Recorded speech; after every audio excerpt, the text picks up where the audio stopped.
महाराष्ट्रामध्ये 3 मेला जी परीक्षा नीटची झालेली होती त्या परीक्षेमध्ये खूप मोठा कॉफी म्हणा किंवा त्या ठिकाणी पेपर फुटीचं प्रकरण जे घडलेलं आहे आणि हे निदर्शनास आल्यानंतर केंद्र सरकारने ही परीक्षा रद्द केलेली आहे. परीक्षा रद्द केलेली आहे हे खूप योग्य झालेलं आहे, परंतु यामुळे मुलांवर जे दडपण आलेलं आहे, जे खरंच मेहनती मुलं होती, गोरगरिबांची मुलं होती, त्यांनी अहोरात्र दिवस रात्र एक करून मेहनत करून परीक्षा दिल्यानंतर त्यांना परत एकदा आता 21 जूनला पुन्हा परीक्षेसाठी तयारी करावी लागणार आहे. खरं म्हणजे अशा परिस्थितीमध्ये शासन या ठिकाणी या विद्यार्थ्यावर जो अन्याय झालेला आहे तर असा अन्याय पुन्हा होऊ नये म्हणून या पेपर फुटीमध्ये जे कोणी दोषी असतील त्यांच्यावर कठोरातली कठोर कार्यवाही झाली पाहिजे.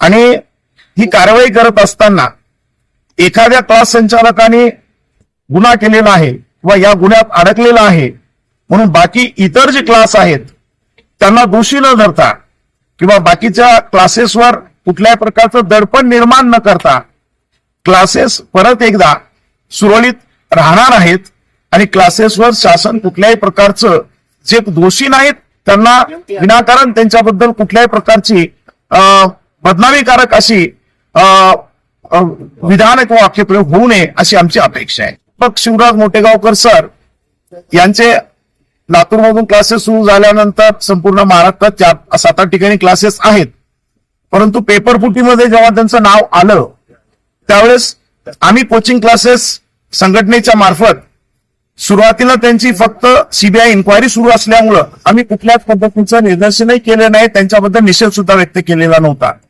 परंतु जेव्हा सीबीआयने त्यांना दोषी ठरवलं आणि त्यांना जेव्हा अटक केली त्यावेळेस आम्ही सर्वप्रथम महाराष्ट्र पीटीए तर्फे त्यांचा तीव्र शब्दात निषेध व्यक्त केलेला आहे. आणि अशा प्रकारचे अजून कोणी कोचिंग क्लासेस संचालक जर आढळून आलेले असतील तर निश्चितपणे त्यांचाही आम्ही या ठिकाणी तीव्र निषेध करतो आणि या अशा दोषींवरती कठोर कार्यवाही व्हावी हीच आमची पीटीए तर्फे मागणी आहे. आणि अशाच संबंधितीचं निवेदन आम्ही आज जिल्हाधिकारी साहेबांना नांदेड येथे दिलेले आहोत. ज्यांनी गुन्हा केला ना त्यांना कठोरात कठोर शिक्षा झालीच पाहिजे आणि शासनाने जे पटकन निर्णय घेऊन नीटचे रिनीट केलं त्याच्याविषयी मला असं वाटतं की त्यांचा धन्यवादच मानायला पाहिजे. कारण कसं आहे की अनेक लेकरांचं नुकसान झालं असतं. 101% जर ही कहाणी 24 सारखी जर झाली असते तर खूप जणांना परेशानी झाली असते. त्यामुळं शासनाने केलेला निर्णय अतिशय चांगला आहे, पण शासन आता जे कठोर भूमिका घेतं त्याच्यावरती कठोरात कठोर कारवाई झाली पाहिजे. मोठेगावकर सरच म्हणून नाही, त्यांची जी टीम आहे, यांचं जे जाळं आहे ते जाळं अशा पद्धतीने हाणलं पाहिजे की भविष्यामध्ये अशा टाईपच्या ना नीटच म्हणून एक ऑल स्पर्धा परीक्षेमध्ये ही एक दहशत निर्माण झाली पाहिजे. कुणी कुठला पेपर फोडणे किंवा कुठल्या अशा कर्मामध्ये जाणे या गोष्टीपासून माणसाला भीती आली पाहिजे. म्हणून या ठिकाणी जितकी कठोर कारवाई करता येईल तेवढी केली पाहिजे आणि पब्लिक मध्ये त्यांना पनिशमेंट व्हावं या टाईपची माझी इच्छा आहे. आणि दुसरं सर्वात महत्वाचं आहे की तुमच्या मीडियाला एवढं रिक्वेस्ट आहे, एखाद्याने काय केलं गुन्हा केलं तर त्याला पनिशमेंट द्यायलाच पाहिजे.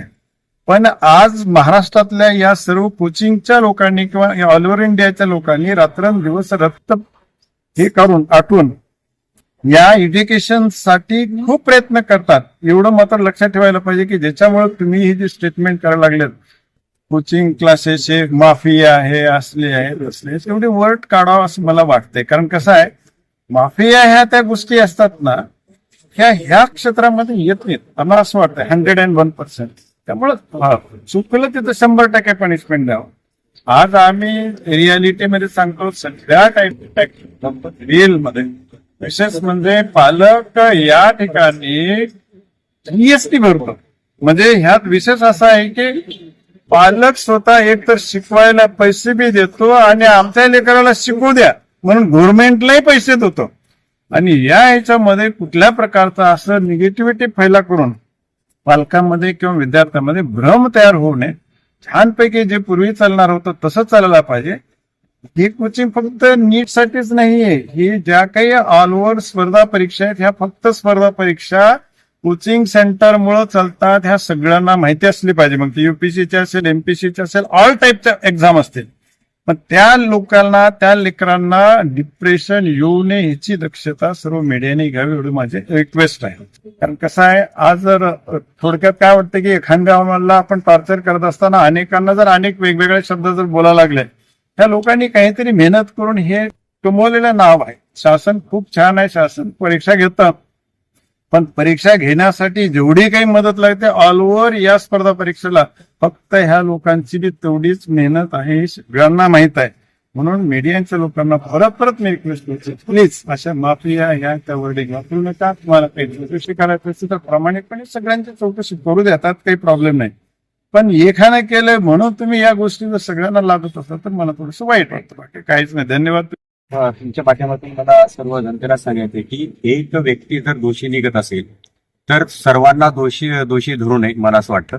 कारण आज तुम्ही पाहता की आज खेड्यापाड्यांमधले जो मुलं आहेत, गोरगरिबाची मुलं आहेत, रिक्षा चालकांची मुलं आहेत, आज नांदेडच्या आजूबाजूचे किंवा नांदेडच्या शहरामध्ये जी मुलं आहेत आज डॉक्टर होत आहेत.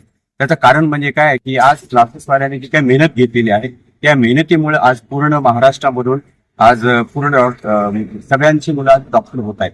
तर मला असं वाटतं की एका व्यक्तीमुळे सगळ्यांना दोष देणं मला वाटतं थांबावं. जे काही संघटनेचे पदाधिकारी आहेत त्यांना सुद्धा आम्ही सर्वांच्या वतीने मी सर्वांना विनंती करतो की एका व्यक्तीमुळे सर्वांना दोष देता कामा नये, ही आपल्या माध्यमातून सर्वांना विनंती आहे.